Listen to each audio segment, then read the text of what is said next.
ساقی اهل حرم بی کس و تنها افتاد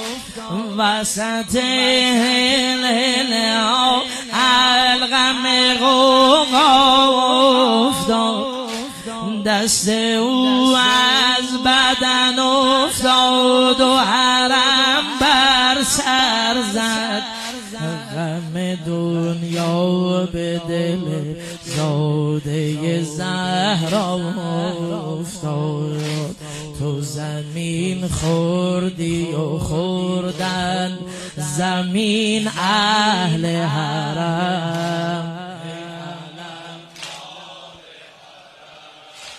مثل فرق تو شکست است برادر کمرم یار و غم خوار حرم بی برادر شدم و کار دلم زار شدم همه غمهای جهان بر سرم آوار شدم خیز و از جای ببین دختر حیدر عباس وسط لشکر نامرد گرفتار شدم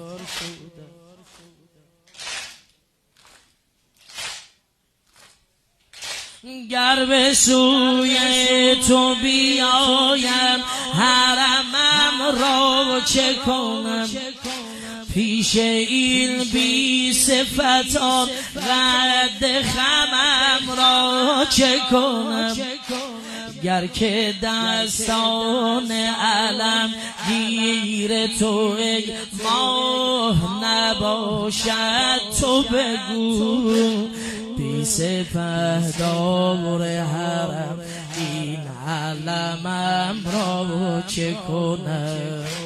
تکه تکه به زمین ریخته ای قمرم